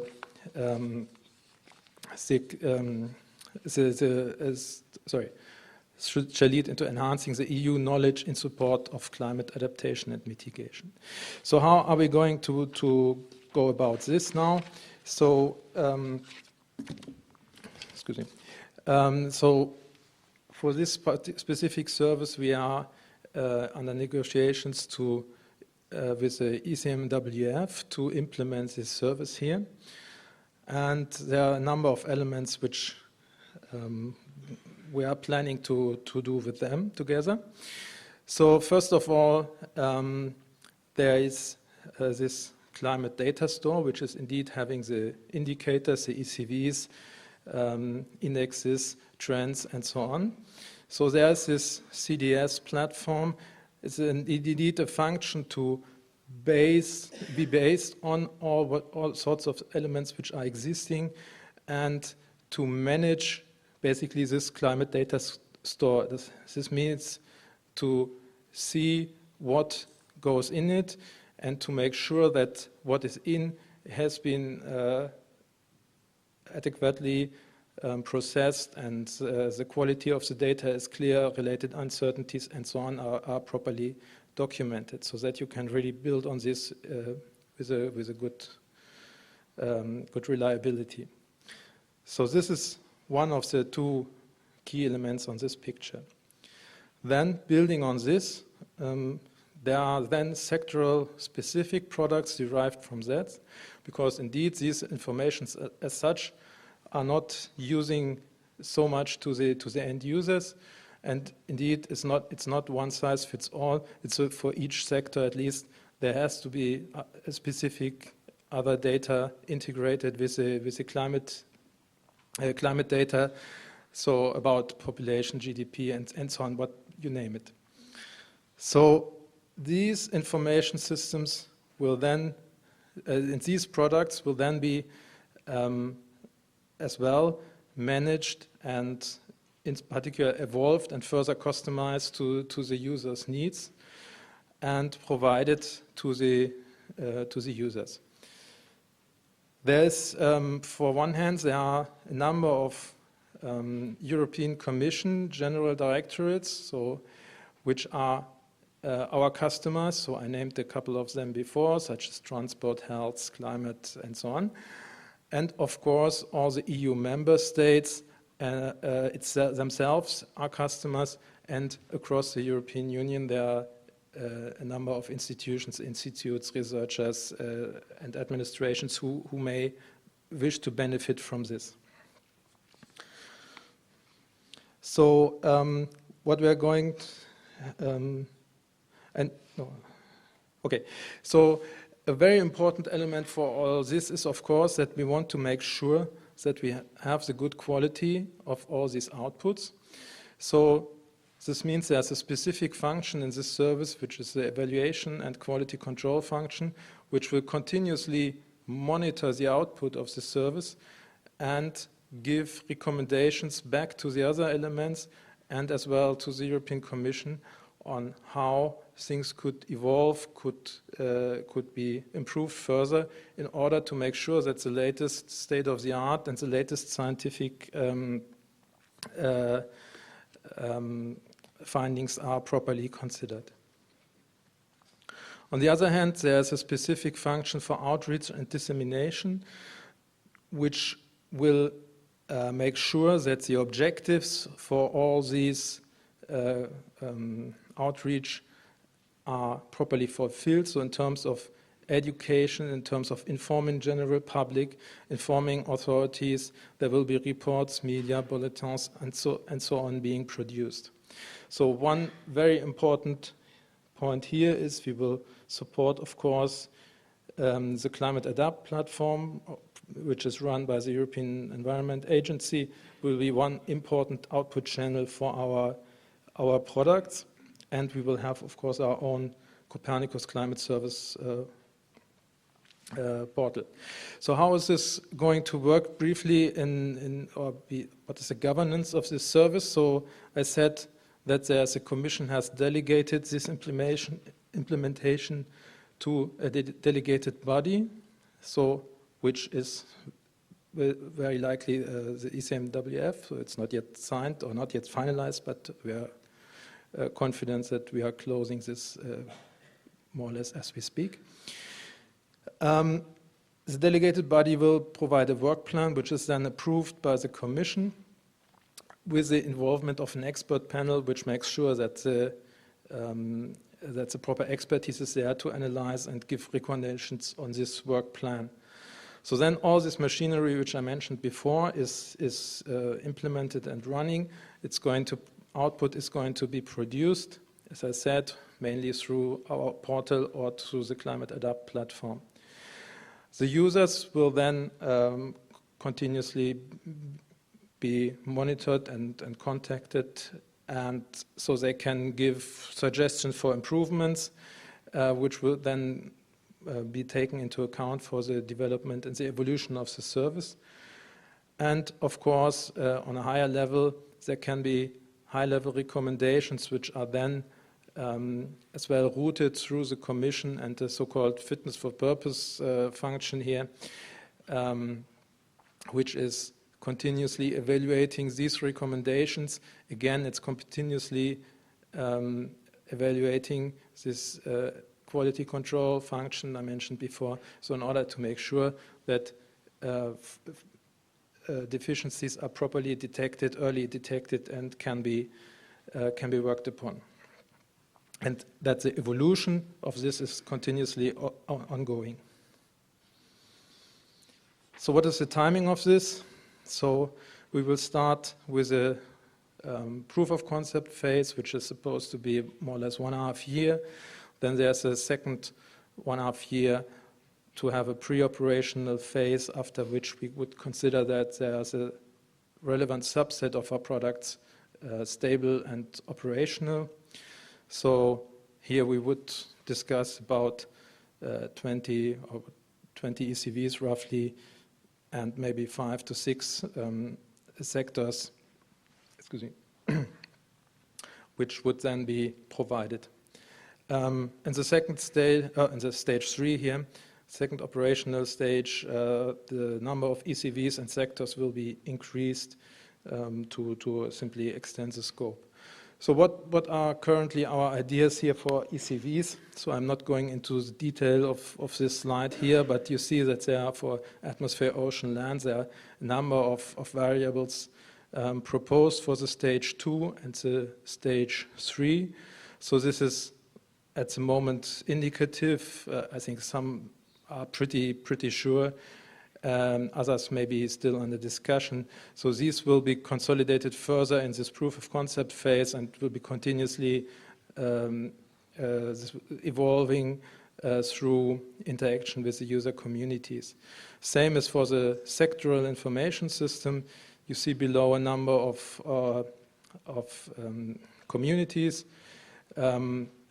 which will be supported by this analysis. So here you see a bit of examples, or some examples which for different sectors could be delivered by the sectoral information system.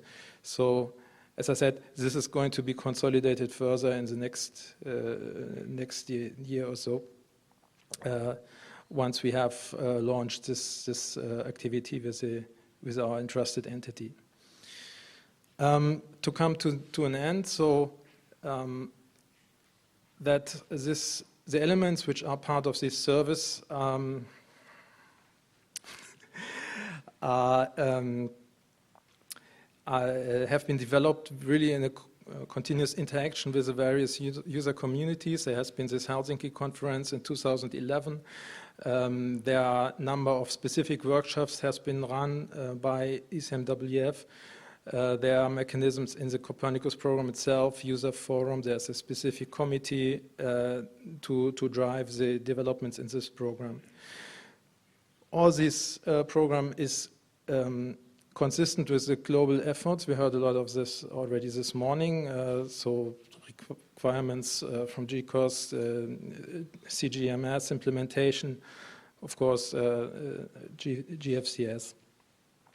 And the Copernicus program as a whole, and in particular as well as the climate service, should be considered as a European contribution to the global Earth observation system of systems.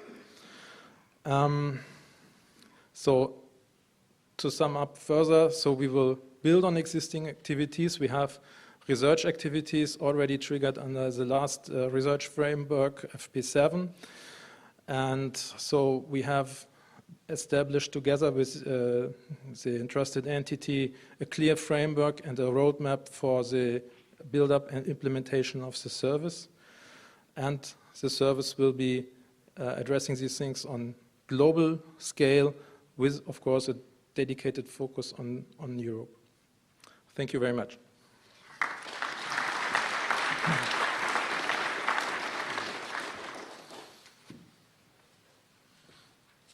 Okay, thank you very much, Ugo. I think you, again, I'm convinced personally that what you have shown will become a very important tool in the coming years for the development of climate services. And well, you mentioned that only 100 million euro are, I would say, for the services compared to the overall 4 million envelope, but still, yes. I'm convinced that this 100 million is able to completely change the scene probably in the area of those services in Europe.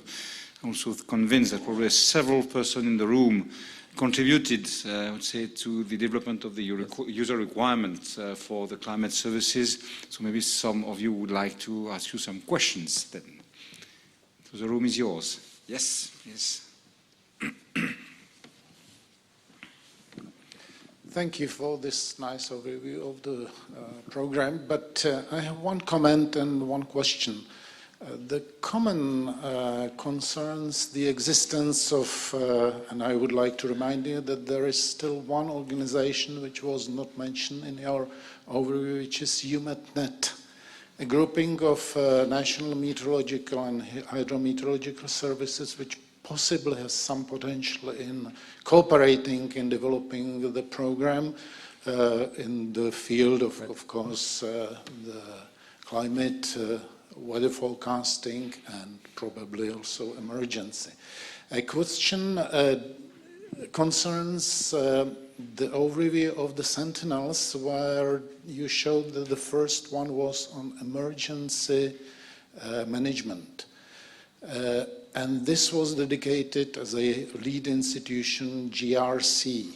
However, so far, this quite important field of activity runs basically at national level because of links to rescue systems and all these links to ensure that emergency management is covered in full sense.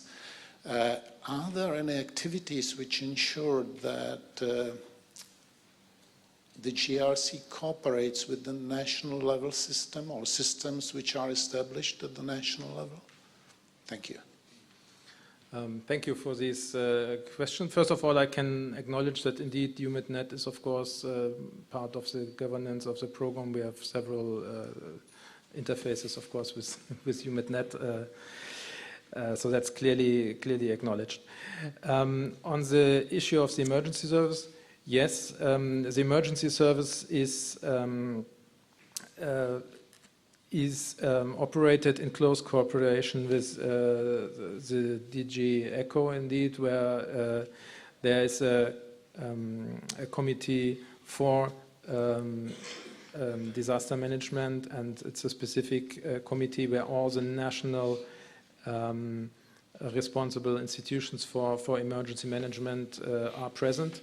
And there are as well, further on working level, there are lots of training activities normally do take place in a joint manner in order to overcome as well to have the national customization. So clearly this is not done in free space.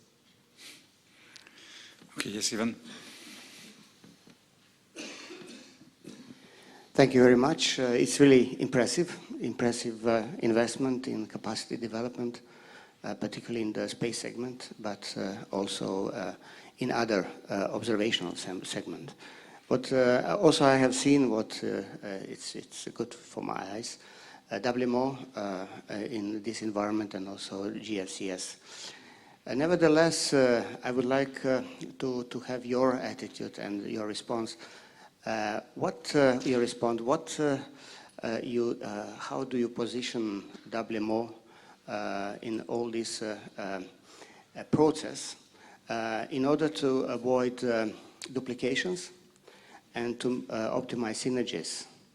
I think this is also some of concerns of the WMO community, to speak common language, in the common vocabulary, and particularly in data and common metadata. Thank you.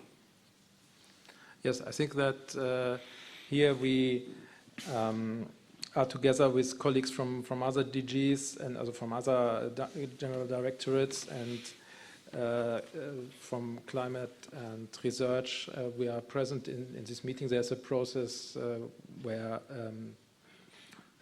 we are sort of interacting with WMO and this global framework for climate services. And so clearly we are dedicated, or we are committed to make this compatible, to maximize, of course, the usefulness and the efficiency of these activities. Okay, I will probably use my capacity of chair of the session to probably ask you the last question there. You have mentioned, clearly described at least, the space component of Copernicus, which is quite impressive. I think something like in the end there will be 17 satellites launched as part of the program. Could you tell the audience, because I think it's important for everyone to know, what is the data policy of Copernicus? Because there have been already some comments earlier on how to make data available, etc., make sure that it is fully available.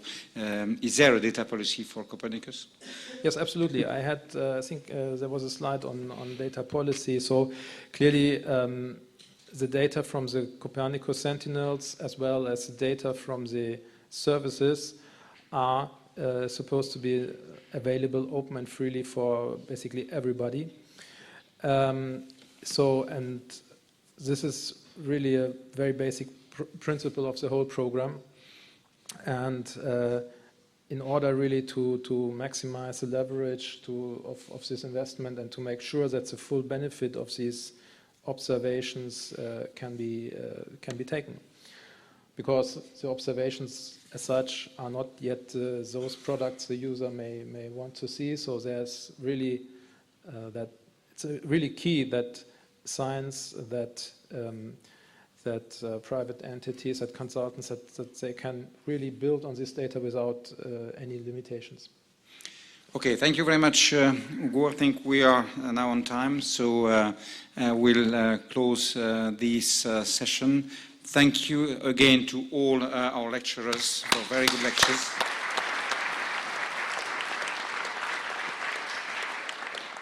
And thank you to you all for being here for this, I think, quite interesting session.